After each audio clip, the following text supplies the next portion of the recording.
Então vamos lá, o que é o DIRSync, a ADSync?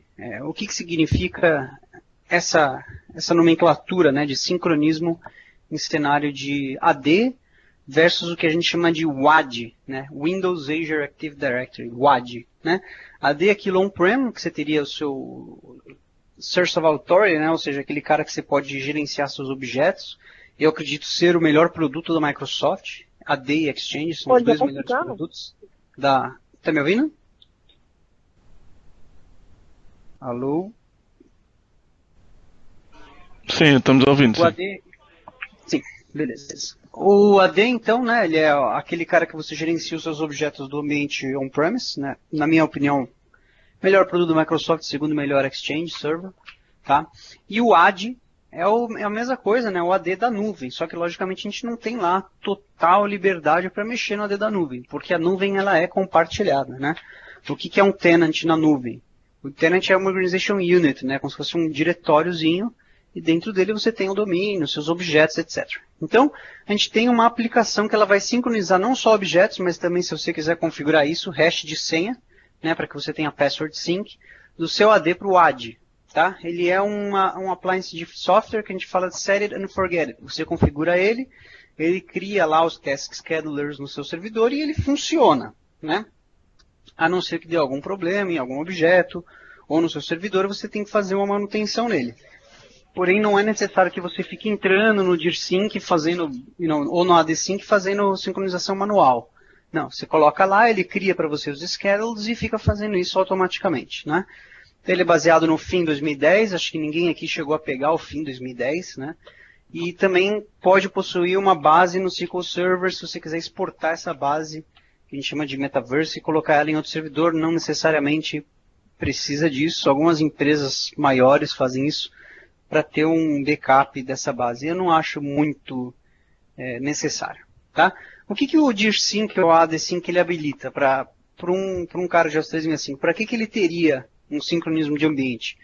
Primeiramente, ele vai poder gerenciar os objetos pela interface do Active Directory, que é o principal. Aliás, tem cliente, depois de migrar, né, para o Office 365, a gente fala de decommission no ambiente híbrido, ou decommission, enfim, quero remover meus servidores Exchange, ele não faz porque uma das coisas que tem que fazer é o decommission do seu DIRSync, ou seja, você não vai mais gerenciar nenhum objeto pelo AD, ele desiste de fazer o decommission simplesmente porque ele quer gerenciar os objetos pela AD local.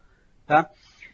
Ele sincroniza o objeto hash de senha, ou seja, ele pega lá o seu domínio, a sua floresta que você quer sincronizar, ele fala, esses aqui são os objetos que eu vou mandar para a nuvem, e o One-Way Sync ele manda lá para a nuvem, cria os objetos para você, automaticamente. Se você edita um objeto ali no on-prem, no AD on-prem, ele de tempos em tempos vai atualizando isso para o seu ambiente online. Né? Então, ou seja, as mudanças são replicadas automaticamente. O que significa isso? Eu altero um atributo de um objeto no ambiente on-prem e depois de um sync, não precisa ser manual, você pode esperar o sync acontecer, lá na frente eu vou falar mais ou menos de quanto em quanto tempo, o sync vai lá e atualiza isso no ambiente on-cloud. Ele é requerimento para três, né, principais features, eu diria, a Staged não tão principal hoje em dia, talvez na época que a gente apresentou isso para alguns parceiros, para alguns clientes, ele era uma das migrações mais feitas, a Staged, né? Mas hoje ele é um requerimento para single sign-on, ou seja, a DFS, um único prompt de logon, né? Você tem uma federação do seu ambiente on-cloud com o seu ambiente com o Microsoft Federation Gateway, né? A Identity Federation, a DFS. E um requerimento para o ambiente híbrido, ou seja, você só consegue fazer uma migração híbrida, você tem um Rich Mailbox Move, por exemplo, se o objeto ele existe em ambos os lugares. Objeto significa para mim aquele carinha que eu criei no ambiente on-prem e foi sincronizado para a nuvem. Tá? Tenho que ter um entendimento também do que acontece no ambiente híbrido quando eu crio, por exemplo, uma mailbox on-prem e sincronizo ela para a nuvem. Né? Se ela existe hora mailbox em um lugar e meio enable user em outro. Eu vou falar disso no ambiente, no Rich Mailbox Migration, no módulo, né? Porém, esse módulo de Rich Mailbox Migration, ele é bem complicado, ainda mais para o pessoal que não pega muito aí, migração híbrida e cenário híbrido. Ele é bem chatinho, chato assim de aprender, depois que você aprende ele é gostoso, ele é legal.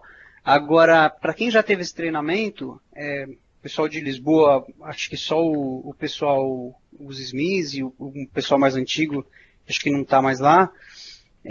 Acho que o pessoal da Teleperformance que teve algum treinamento, tem umas pessoas que ainda ficaram aí na Teleperformance que a gente fala disso. Então eles sabem que é complicado, às vezes a gente esquece o processo, mas tem que ter esse entendimento de como que o DirSync faz isso, né? Você cria uma mailbox, sincroniza, ela vira meio enable user no ambiente on-cloud. Lógico, eu vou falar disso um pouquinho na frente nessa apresentação e, lógico, vou focar isso toda hora na Rich Mailbox Migration. Tá? Então, eu não vou entrar em detalhe como hardware, sistema operacional, tem um link aqui no finalzinho que você pode entrar lá. Aliás, eu vou compartilhar esse PowerPoint com vocês e também um do Frederico que fala bastante disso, tá? De preparação, o que é suportado, o que não é suportado, como é que ele fez em um ambiente, como é que você pode fazer, né? Então, tem um limite de objetos, né, de 50 mil ou 300 mil se você validou o domínio. Geralmente, não geralmente, né, se o cliente está te ligando, ele é uma empresa e já validou o domínio como ele é dono daquele domínio, né? Então, ele já tem um limite de 300 mil objetos, tá? Então, se o cliente precisar mais que 300 mil objetos, já tem um domínio validado, acho que alguns de vocês já pegaram cenários assim, a gente escala, cria a gente chama de Product Engagement, um request, e a gente aumenta esse tamanho de 300 mil para 400, 500 mil, o que o cliente precisar, dependendo do business impact dele, né? Logicamente, o servidor ele tem que ser um member server, ou seja, ele tem que estar joined no AD. Por que ele vai ler dados do AD? Porque ele precisa de uma comunicação LDAP ativa com o AD, 389, na portinha do AD. E, logicamente, o User Principal Name, ou seja, aquele domíniozinho que você tem aqui no AD, ele tem que ser externally reachable. O que é externally reachable? Tem que existir, né, na internet, né? Nesse exemplo aqui, c4acesso.com é o meu domínio, realmente cai o meu domínio que eu comprei, e você tem que ser dono dele, porque quando você validar ele lá no seu portal, vai ser o domínio que você vai usar. Aqui o sufixo UPN, e se você quiser atualizar, por exemplo, se uma empresa tiver .corp, algumas empresas fazem isso, eu não sei ainda por quê, .corp, .local, né, não vai funcionar. Lógico que você não vai conseguir validar um domínio .local no portal. Tá? Então, a primeira coisa que ele tem que fazer, ele tem que ter o User Principal Name para esse .com, tá? Para o domínio validado no portal. Muitos clientes não pensam nisso. Então, o sufixo de User Principal Name, Externally Routable. Aqui está um comando single line para você fazer isso. Tá? Get the user, filter para o User Principal Name, o que for, caio.corp ou .local, etc., o que o cliente tiver lá. Para cada objeto eu altero a propriedade de SEMACountName e User Principal Name. Desculpa, de User Principal Name para o SEMACountName, né, que é o nome aqui, mais o arroba, o novo domínio para o User Principal Name Externally Reachable, tá, que seria o .com. Não preciso saber esse comando de cor, com certeza não, só preciso saber que o domínio que ele criar lá no portal tem que fazer match com esse domínio no AD e tem que ser o User Principal Name do meu objeto que eu vou sincronizar, senão não vai funcionar de jeito nenhum. Eu vou mandar um e-mail, no e-mail que eu mandar para vocês vai ter um vídeo de como eu instalei o meu AD Sync e como que eu sincronizei meus objetos, tá? Mas aqui preparando, eu tive o .NET 3.5 Service Pack 1, eu validei o paisasa.com, c4acesa.com, ativei o DirSync, né, lá no portal. E depois que eu fiz isso, eu instalei e configurei o DirSync no ambiente on-prem, logicamente uma máquina member joiner, etc.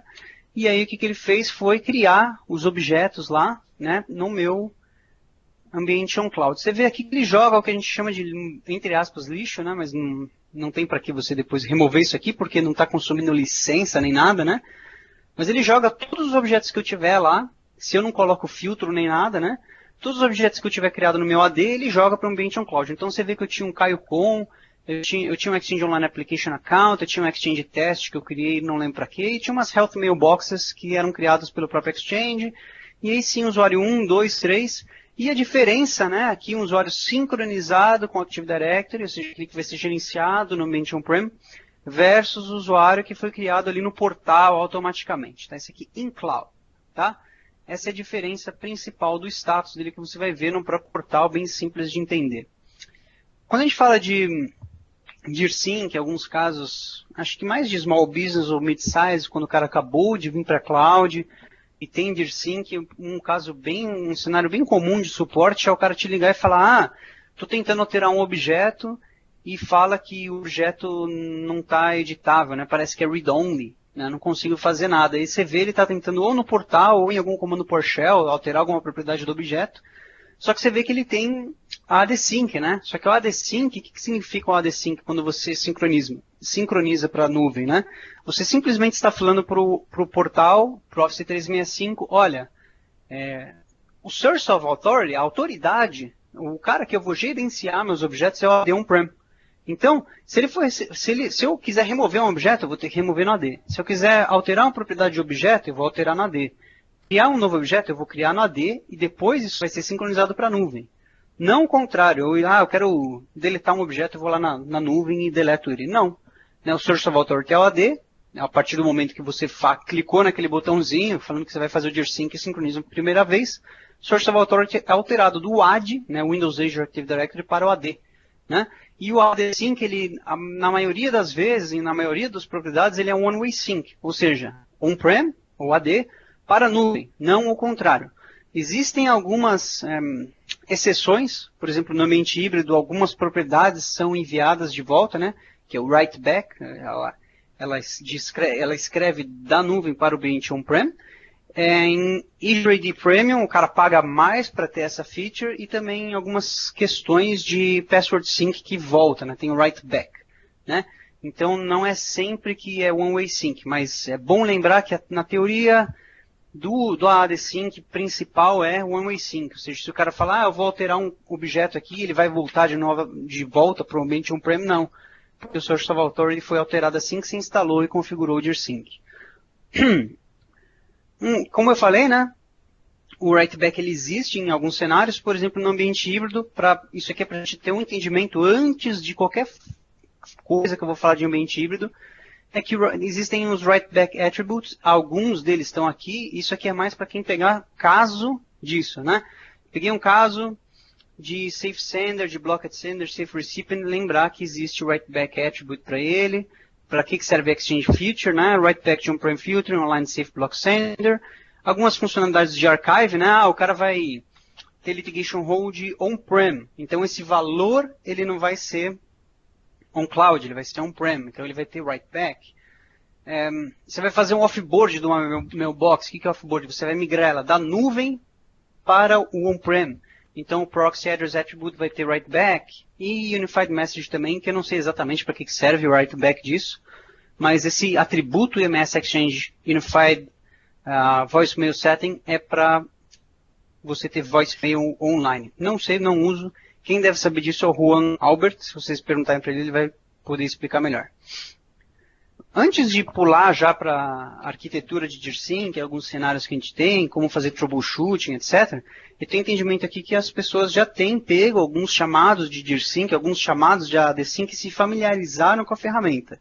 Tá? Então, antes de eu chegar lá, nisso, porque eu sei que alguns de vocês já sabem o que eu vou falar, já até tiveram essa apresentação, trazer algumas coisinhas que o Frederico trouxe para a gente de cenários não suportados que eu acho legal trazer também. Cenário não suportado 1. Você tem uma single forest com diversos servidores de sincronização para um tenant, né? Por que não é suportado? Porque você não pode ter múltiplos Azure AD Connect Servers na mesma floresta, né? Ou seja, você tem diversos DIRSync servers para sincronizar diversos objetos de uma single forest, né? E mesmo assim não funciona para multiple forests. Então você tem diversas florestas, diversos servidores de sincronização. Não. Se o seu cliente, deixa eu falar para você que ele tem 3 AD-Syncs para o tenant c4.1 microsoft.com, você já vê que tem algo errado, né? Não tem para que ter isso, tá? Basicamente, por que não existe essa suportabilidade? Primeiro, porque você não precisa de 2 AD-Sync ou de 3 AD-Sync, tá? Performance é baixa, hoje em dia você pega um servidor 4 GB de memória, você pode ter um 500 mil objetos que não vai causar performance, porque inicialmente porque o DIRSync, o que seria a performance? Um full sync, ou seja, não vamos falar de full sync como o full sync que a gente faz na unha, mas o full sync a primeira vez que você instalou o DIRSync, aí sim existe performance que você está mandando todos aqueles 500 mil objetos para a nuvem. Agora, no dia a dia, um administrador ele não vai gerenciar 500 mil objetos, ele vai gerenciar no máximo 100, 200 objetos, né? Se ele fizer alguma coisa massiva, mas mesmo assim não vai causar performance, problema de performance, porque aquele dado que o administrador ele vai consumir no AD vai para o que a gente chama da base do DIR5, que a gente chama de Metaverse, e então vai pelos conectores do DIR5 para a nuvem, né, para o WAD. Né? Ele é em etapas, ou seja, ele é um processo de etapas, é um processo que não consome muita performance de servidor, então não tem para que você ter esse cenário aqui. É uma das explicações porque ele não é suportado, porque você não precisa. Eu não vou chegar em explicar exatamente qual tipo de problema você teria aqui. Objetos duplicados, administrações duplicadas, né? Atributos que você remove de um objeto, réplica disso, né? No momento não é suportado. Se chegar no momento que o produto melhorar e chegar nessa fase de sim você ter diversos, múltiplos DIR5 servers em multiple forest, multiple tenant servers para uma single company, né? Um single tenant, então beleza. Isso vai começar a ser suportado por nós. O conceito mais difícil de entender de DIR5, além de mailbox versus mail enable user, é como é que ele faz para sincronizar esses objetos para a nuvem. Então aqui acho que eu vou explicar uma vez, talvez não vai entrar. Talvez se eu explicar 2, 3 vezes, vocês vão ter que ver essa gravação de novo, mas a única maneira de pegar isso e entender com certeza é pegando o caso e vendo isso na prática, né? Então tem alguns conceitos aqui principais, né? Na minha visão, são 3 ou 4 conceitos. Então vamos primeiro para User Principal Name, né? Todo mundo conhece User Principal Name. A gente usa ele para se autenticar no serviço da nuvem, né? O usuário usa ele, né? A nossa recomendação é que o User Principal Name seja o mesmo valor do endereço de e-mail, né? Do SMTP primário, ou seja, caioc@caiocesar.com é o endereço primário dele. Então, o User Principal Name recomendamos que seja aquele log lá no portal, log na mailbox, caioc@c4iacesar.com, né? O mesmo sufixo registrado de tenant, que tem que ser externally reachable, e mesma informação do objeto, certo? User Principal Name utilizado, por exemplo, em ADFS para single sign-on. Ele usa isso para fazer a autenticação do objeto. Se ele não existe, o User Principal Name está faltando, é construído com o same account name mais o arroba e o Microsoft Online Default Name. Você pode pegar caso disso aqui, o User Principal Name dele está usuário arroba empresa.microsoft.com, porque o User Principal Name dele não existia de início. Então, o próprio DIR5 criou ele com o same account name mais arroba, etc. Dá para consertar isso com algumas ferramentas, como IDFix, ou dá para você fazer o cliente, na verdade, né, fazer um script para atualizar isso, ou o próprio AD Modify, algumas ferramentas para você alterar depois que isso já foi feito, tá? Então, a gente já sabe que o User Principal Name ele é usado, né, ele é um atributo de objeto para fazer single sign-on, entre outras coisas, né? Aí a gente tem o Source Anchor, né? O Source Anchor ele é o identificador com o objeto sincronizado.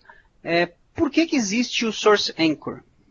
Porque quando a gente fala de gerência de AD, né, não precisa nem falar de DIR5, AD5, a gente tem um atributo único para cada objeto, né? Se eu tenho o objeto Caio, eu tenho o objeto Fernando e o objeto Renato. Cada um desse objeto ele vai ter um objeto GUID único, né? Ele vai ser um valor lá, um monte de número e letra grandão lá. O objeto GUID, né? Ele vai ser único no AD, tá? Isso significa que quando esse objeto ele for sincronizado para a nuvem, ele não pode ir com esse objeto GUID, porque a nuvem também tem o AD da nuvem, né? Que é o AD, né? Então o objeto GUID ele não pode ser sincronizado, tá? Então eu não posso pegar um objeto, sincronizar ele vai ter o mesmo object GUID. Isso não existe em 2 ADs, né? Não ia funcionar isso. Então o time de produto ele pensou que a gente precisa de um valor, né, um atributo, que eu possa fazer menção que é aquele objeto, o object GUID do objeto, né? Ou seja, que é aquele mesmo objeto, né?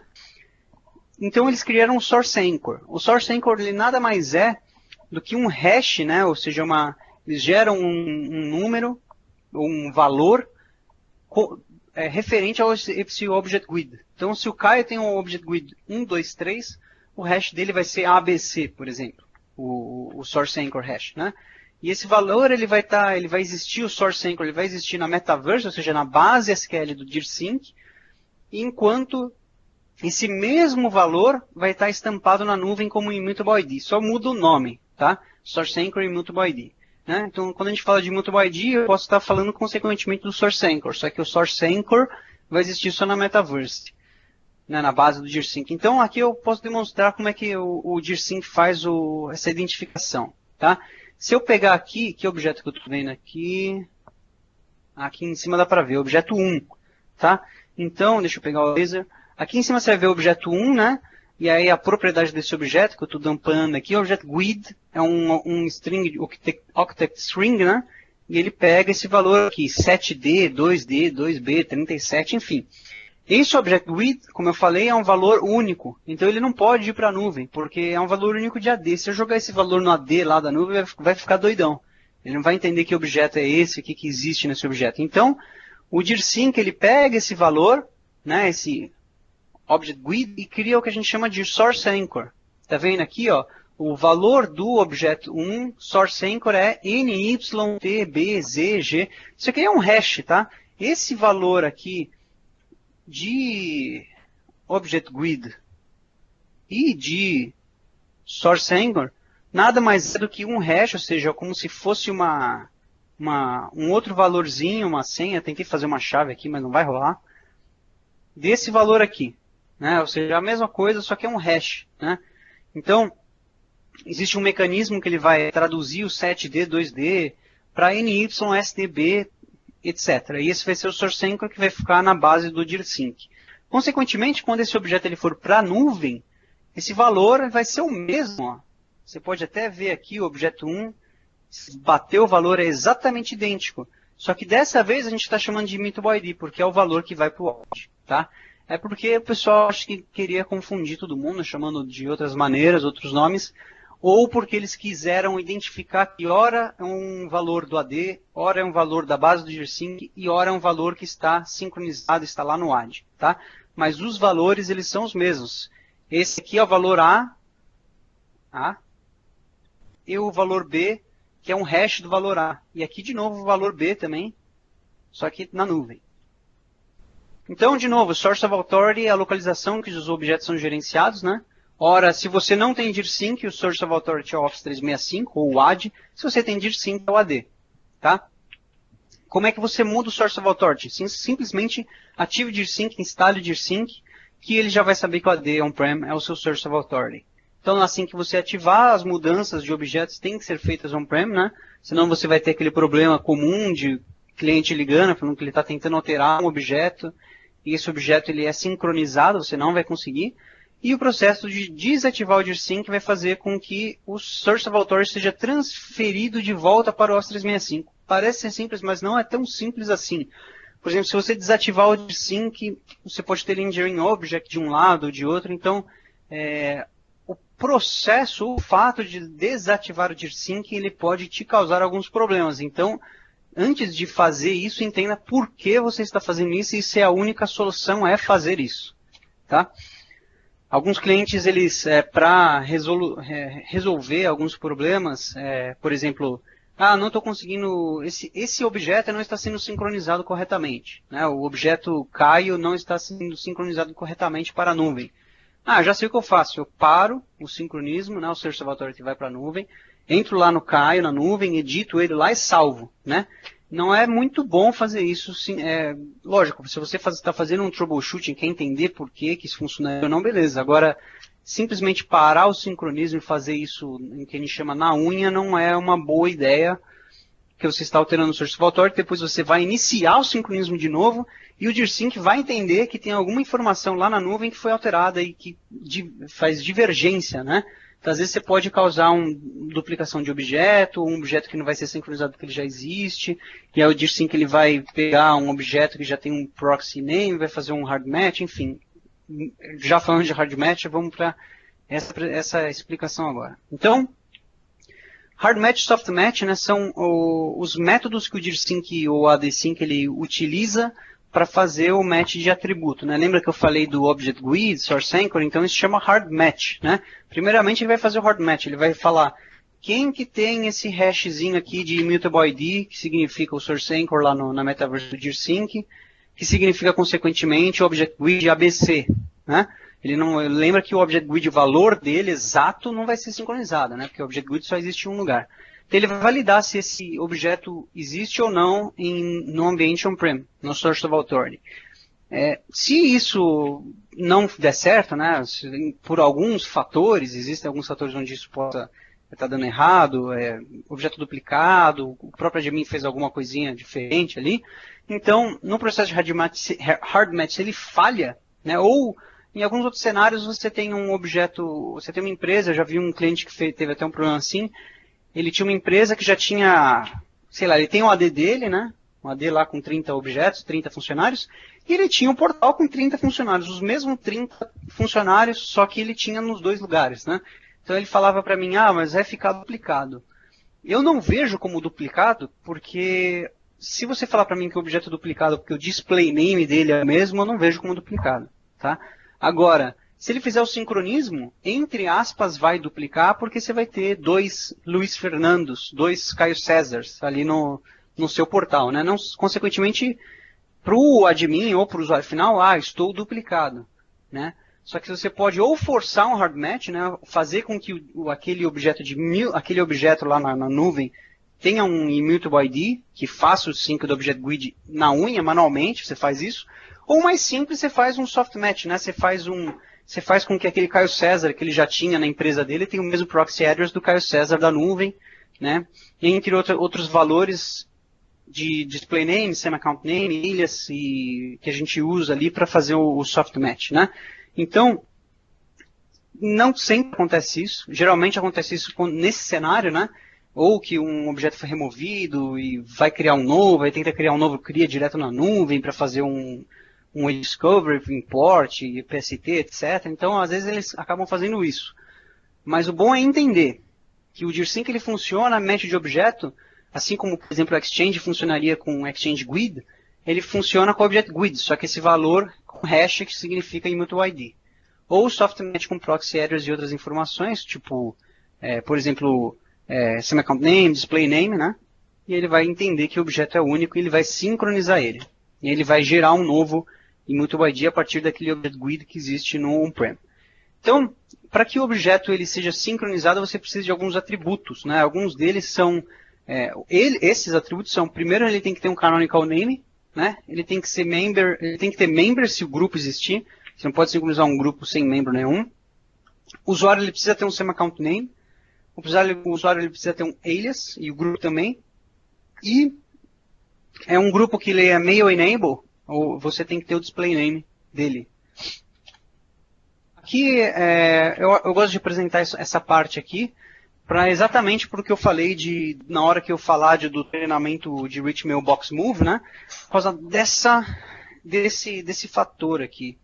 Criação de Mailbox Enable Account. Mas eu vou explicar os 5 que tem aqui, os 5 exemplos. Então, se eu tenho um Mailbox no ambiente on-prem, a Mailbox ela não pode existir em dois lugares, né?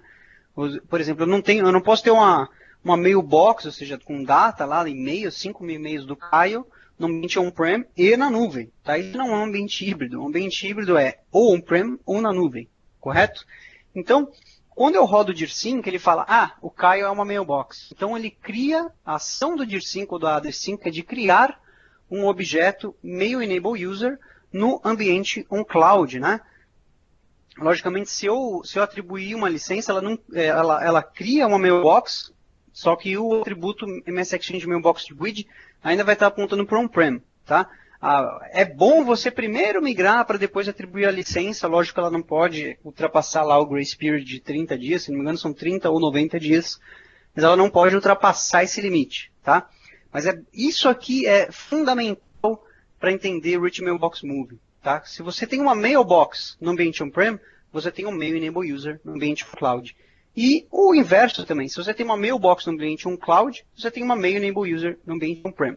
Isso aqui é pós-migração, né? Se eu tenho uma mailbox on-prem, eu migro ela para a nuvem, ela vai vir aqui como mailbox e aqui ela vai existir como mail enable. Por quê? De novo, você não pode ter uma mailbox em dois lugares, tá? Quem faz isso? O ADSync, o DIRSync. Não é o Exchange que vai lá, vai falar, a mailbox existe aqui, ela vai ser mail enable user. Não, logicamente, para algumas coisas, como Mailflow, como a própria migração, né, para fazer lock de mailbox num lugar ou de outro, depois ele vai fazer match da mailbox com Exchange GUID, que eu vou explicar lá na frente, num dos últimos treinamentos, mas quem provisiona isso para o Exchange é o AD-Sync. Por isso que no ambiente híbrido, um dos fatores, né, mas por isso que no ambiente híbrido eu preciso ter AD-Sync. Senão isso aqui não existiria, consequentemente eu não ia conseguir mover uma mailbox para a nuvem. Tá?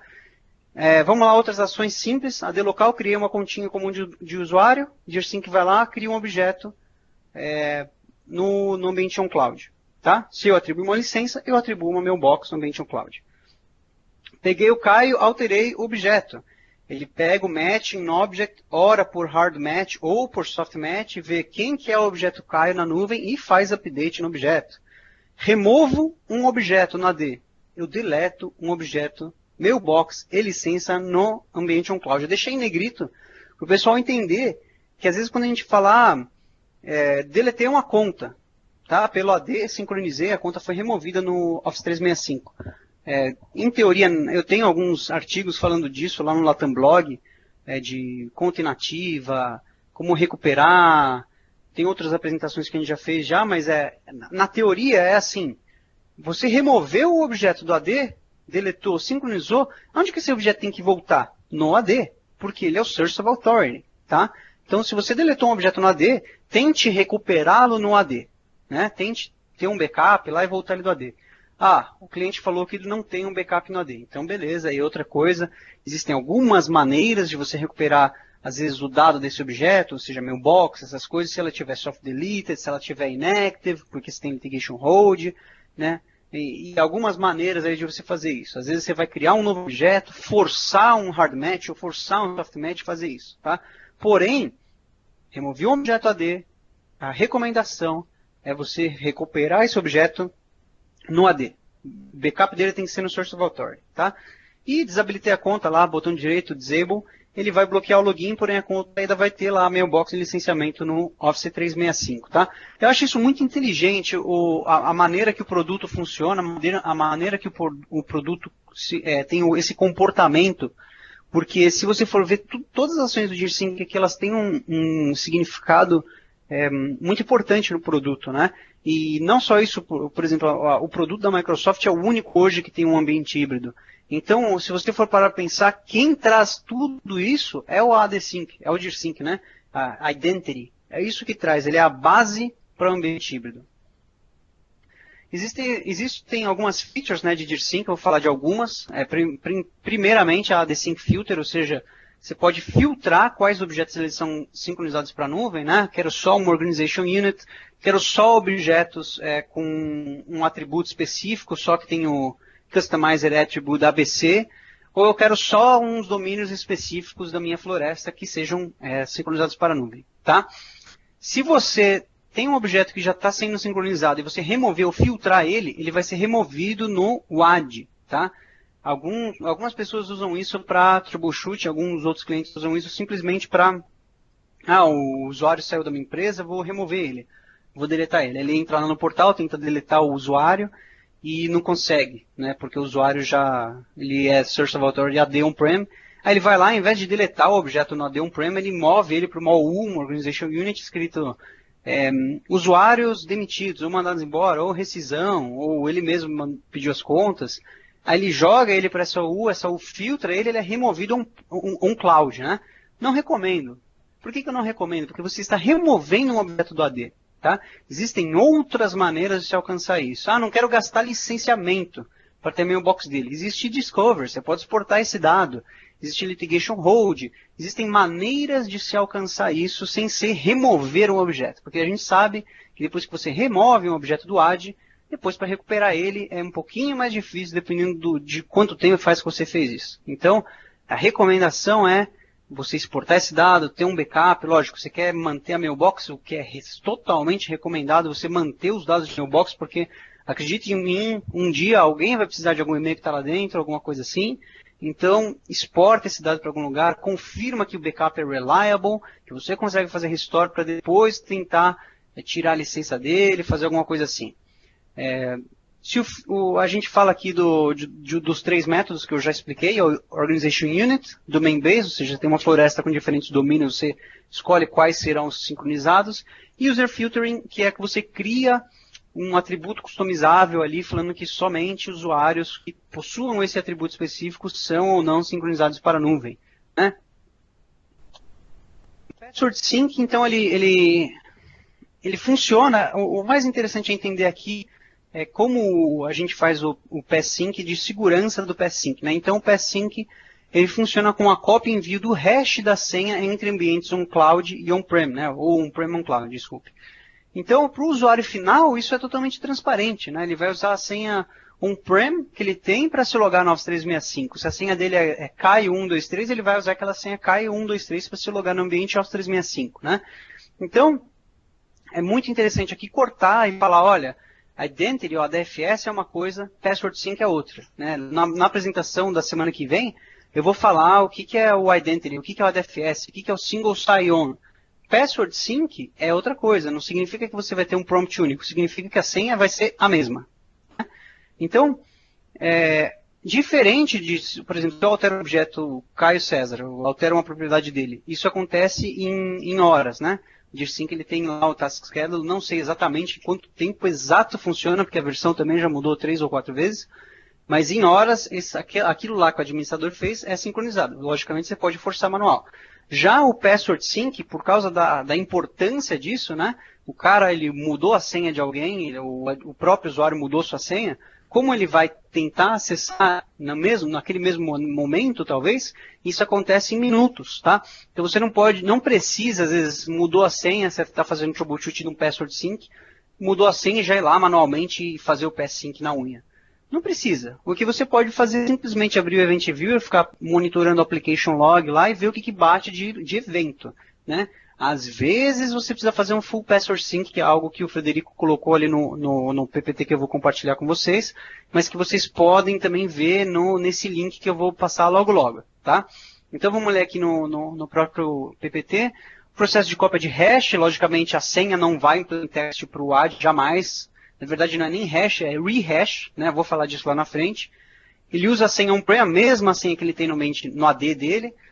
PassSync não substitui a Identity Federation, ter a mesma senha não substitui ter um único prompt de logon, né? É basicamente isso. Se você alterar a senha, ela é sincronizada em questão de minutos, foi o que eu falei, e se o usuário está utilizando o serviço da nuvem com a senha antiga e você atualizar a senha, a sessão, ele não vai perder a sessão, foi o que eu falei de que é transparente para o usuário final. Então, como é que o ADSync ele faz isso, né? Ele vai sincronizar essa senha. Ele monitora o atributo do objeto chamado passwordless set, né? Ou seja, se o passwordless set for agora, ele vai sincronizar essa senha em questão de minutos. Então é muito similar ao de objetos, logicamente a única coisa ali que vai mudar é do padrão de tempo, ou seja, ali 3 horas, né? Então os objetos, eu alterei a propriedade do objeto, vai em 3 horas. Alterei a propriedade de uma senha, alterei o valor de uma senha, isso vai em minutos, né? E ele vai em batch, né? Ele vai de 50 usuários por batch. Ou seja, se eu altero a senha de todo mundo na empresa, são 100 pessoas, são 2 batches, ou seja, em aproximadamente uns 6 minutos você tem todas as senhas feitas um PassSync, né? O que eu falei para vocês de Full Sync está aqui, o que o Frederico colocou na outra apresentação também é bom ver, que eu vou mandar por e-mail, mas o Full Sync está aí, esse artigo aqui, essa URL, vocês podem entrar. E uma das coisas interessantes para ver, às vezes não precisa nem estar federado, como a gente está falando de DIRSync e não está falando de ADFS, eu já coloquei isso aqui, não na seção do ADFS. É ver, às vezes o usuário não consegue logar, está dando um erro que ou ele está com a senha errada e ele na verdade não está. Valide esse block credential. Se tiver true, é porque a conta está bloqueada, tá? Desculpa, tá? Se você entrar no OA e ele estourar um erro falando que a conta está bloqueada, provavelmente é o block credential, se você não tem federação, né? Então, esse é um bom comando aí para você ter na ponta do lápis, caso você pegue algum cliente com problema de logar sem ter federação, né? E tem às vezes o Passfull Sync, ou até não tendo o Passfull Sync, o Password Sync no ambiente, né? Ele vai bloquear tendo block credential true ou false. O correto é false. Uma outra recomendação, set msol, coloca true, depois chaveia para false e vê se isso altera algum comportamento. Isso é questão de troubleshooting, tá? Outra coisa, confiável, um cliente abriu um chamado perguntando, né, o Password Sync, quão confiável ele é? Logicamente eu não podia mostrar para ele como que esse processo exatamente funcionava em questão de hash, né? Mas tem algumas coisas aí. Primeiro que a senha ela nunca vai ser compartilhada, né? A gente envia o hash da senha para o AD, né? Que o hash, aliás eu vim falando do hash Para quem não sabe, o hash é uma função matemática que vai gerar um valor desse atributo, da senha, por exemplo. Não a senha em si. Se a senha é Caio123, vai ser gerado um hash com vários valores lá. Então, como a gente está falando de uma senha, a gente faz o rehash, né? Antes de... Ou a gente chama de digest, né? Rehash ou digest é o hash do hash, né? Então a gente faz o digest antes de enviar essa senha pela web. Logicamente não faz em plain test, não faz em um protocolo readable. O main demiro, se ele entrar ali, um carinha tentando fazer um ataque, coletar dado, ele vai pegar um digest em HTTPS. Então, para ele pegar e quebrar isso, vai tempo. Logicamente, tudo ele consegue quebrar essa criptografia, é só questão de quanto tempo ele vai demorar. Né? Alguns anos aí, e até lá a minha senha já mudou, porque ela muda de 30 em 30 dias, de 10 em 10 dias, enfim, o que você tiver de policy no seu tenant. Então, é totalmente seguro e confiável. E o que a gente armazena no AD é o digest da senha do cliente. Então, não é o valor, não é um dado de cliente, não é o dado da conta do cliente. Tá?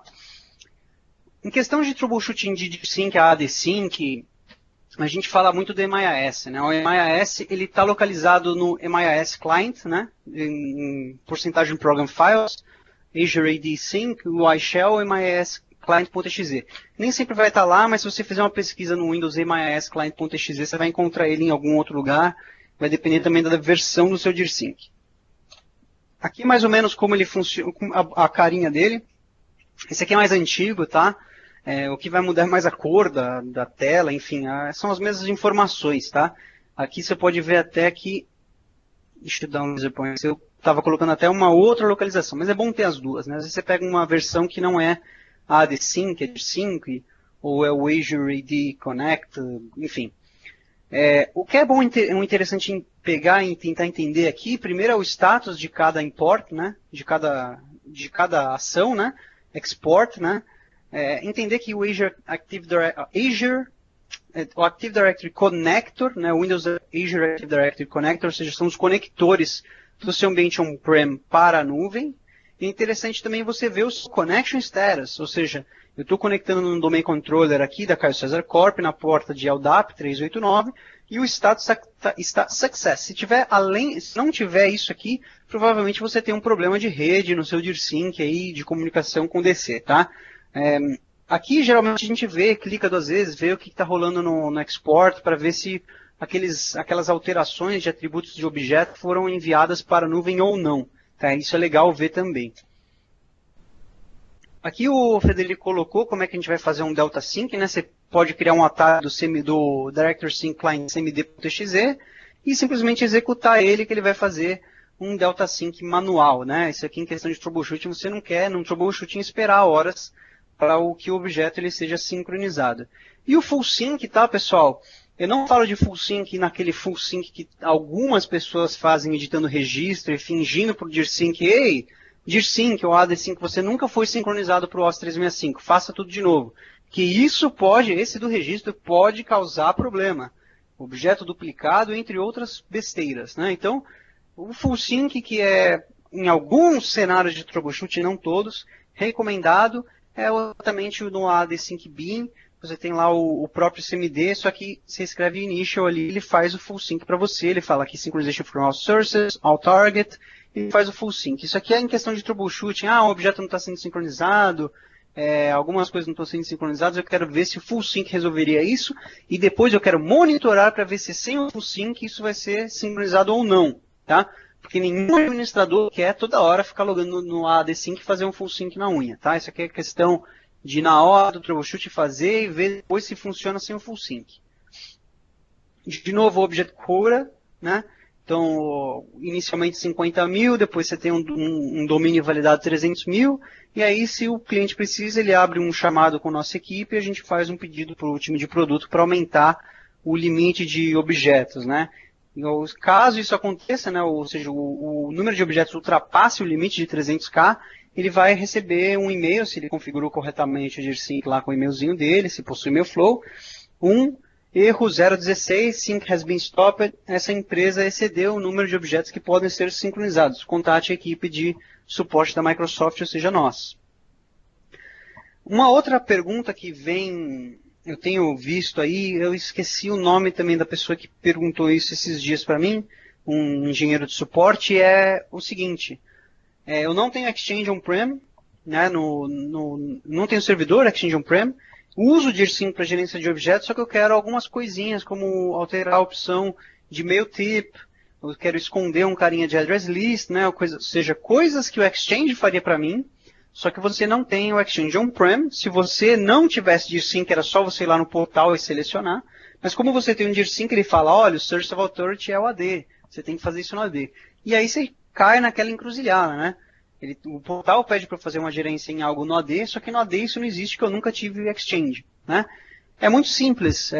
Na verdade é simples para a gente que trabalha com isso todo dia, né? Mas se você não tem Exchange on-prem, não significa que você não pode ter o esquema do Exchange on-prem. Ou seja, os atributos que os objetos gerenciáveis pelo Exchange, os objetos que o Exchange ia usar, né, eles são populados, então, para aquilo que você tem no AD. Então, você instala o esquema do Exchange, né, você expande isso que você tem no AD, que, consequentemente, você vai ter MS Exchange Hint Translations e Hid from Address List. Né? Se eu não me engano, esse artigo aqui está um pouquinho desatualizado, porque ele está falando de DIR5, mas se você procurar no Bing, você vai achar aí os atributos, lista dos atributos que estão sincronizadas pelo EID5, e você vai ver que esses atributos aqui, eles existem se você expandir o esquema do Exchange. Caso contrário, você não vai ter esse tipo de atributo no seu objeto. Tá?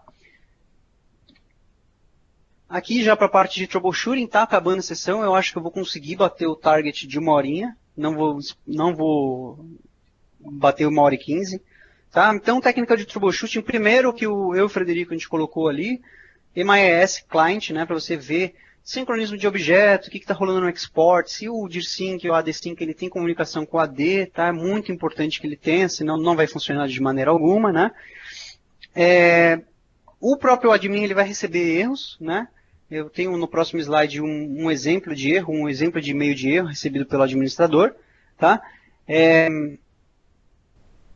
Objetos duplicados, né? Ou seja, você pode tentar rodar um comando com, por exemplo, eu quero achar um objeto que tem o mesmo proxy address, são dois objetos com o mesmo duplicados, né?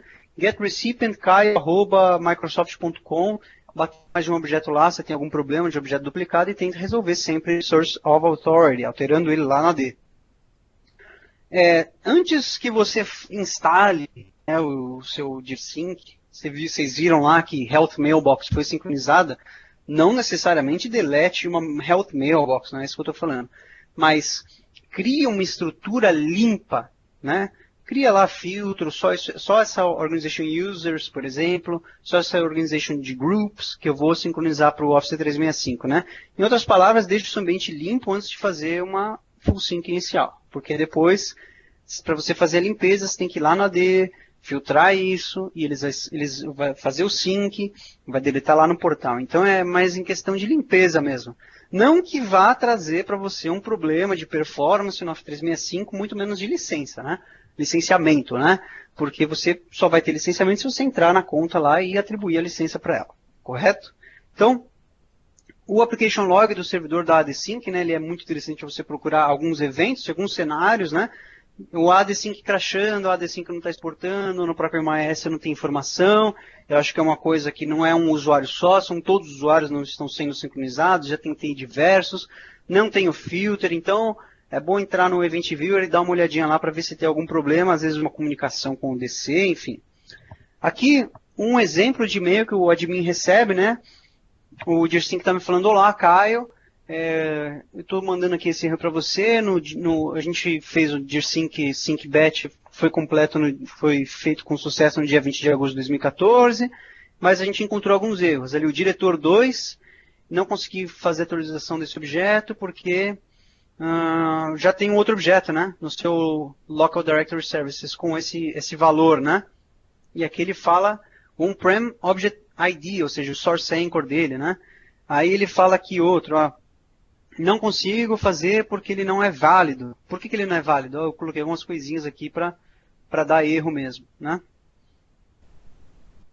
Aí ele fala aqui, não fiz um sync nas últimas 24 horas. Ou seja, Ou o DIRSync não tem acesso para a internet para fazer o sync, né? Isso é muito interessante ver, https para portal.microsoft.com, entre outros endereços que tem lá no próprio site da Microsoft, se você for ver URLs que o DIRSync precisa ter acesso, né? Para aqueles clientes que têm firewall de outbound, né? De saída, que querem ter esse tipo de segurança. Ou o DIRSync não tem comunicação com a AD, ou todos os seus objetos estão com problema de fazer sincronismo, né? Mas eu diria que é ou a opção A ou B. Ou o DIRSync não sai para a internet, ou o DIRSync não faz comunicação com a AD. Outras técnicas de troubleshooting, nessas aqui, mais algumas outras coisas que eu peguei com o Rodrigo Sorbara. Continha do DIRSync está ok, ou seja, às vezes a gente usa uma conta de serviço, ela está com a senha expirada, ela está bloqueada, né?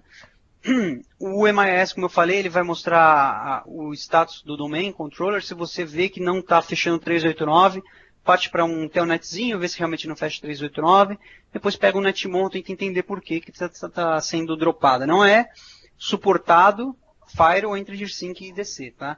Mas dificilmente você vai pegar um cliente com essa estrutura porque está sempre na LAN, na mesma rede, e dificilmente um cliente vai ter firewall entre DIRSync e IDC, tá? A mesma coisa, né? A AD do servidor DIRSync. Isso aqui é mais do que uma coisa que vai te ajudar. Por exemplo, no netmon você vai pegar o pacote, né? 389. Já o LDAP e a AD Explorer, você poderia usar a própria continha do DIRSync e fazer um LDAP com essa conta, para ver se essa conta consegue ler informações do AD. Tá? São testes que se complementam, tá? E, logicamente, o DIRSync para a internet, o MIS também ele vai mostrar para você.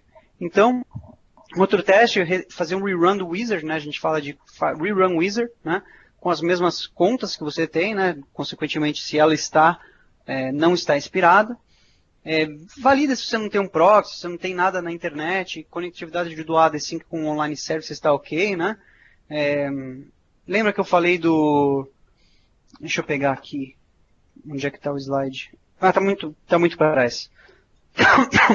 Quando eu falei que a gente ia ter um objeto criado como um Microsoft, ao invés de empresa.com, né, domínio.com, né, isso quando a gente faz quando o cara não tem nenhum atributo, né, não possui proxy address, não possui nada, o user principal name dele não está populado, enfim. Alguns objetos não sincronizam para o AD, né, alguns não todos, né. Então vê ali filtro, caracteres de objeto inválido, como eu tinha mostrei para vocês antes aqui, né, alguns caracteres inválidos. Finalmente, esse é o último slide, uma outra ferramenta muito interessante, porém muito perigosa também. Então, tenta sempre, em vez de ação edit, ele tenta entender o que está mostrando. É o IDFix, né? O IDFix, ele é o amigo do suporte. Ele vai identificar e resolver problemas de atributos de objeto no ambiente on-prem. Ele vai pegar lá, o valor do seu objeto usuário de mod IDFix 1, ele tem um errinho aqui, ó. E aí o update que ele fala é para tirar isso. A mesma coisa no 2, ele tem aqui um caractere inválido e ele fala, se eu clicar aqui em ação edit e clicar para fazer, ele vai fazer. O que significa fazer? Ele vai entrar no AD e vai alterar a propriedade de objeto. Tá? Por isso que ele é perigoso, né? Com grandes ferramentas como essa, aí você tem muito poder na mão, porque se é um admin, você está rodando essa ferramenta com o seu usuário admin, né? Ou qualquer usuário que tenha permissão de read-write no AD, então você vai editar propriedades, né? Então é sempre interessante que você leia, em vez de ir em Action Edit, e entrar lá você mesmo no AD, entender se realmente está com isso, se está com algum probleminha, e fazer isso manualmente. Logicamente, se você tiver 300 objetos, todos eles com um caractere inválido, e você já validou que realmente esse é o problema, o usuário IDFix ele vai fazer massivamente para você, é muito mais fácil, né? Você aceita e apply as alterações, né? Esse aqui é o downloadzinho, o link de download para o IDFix,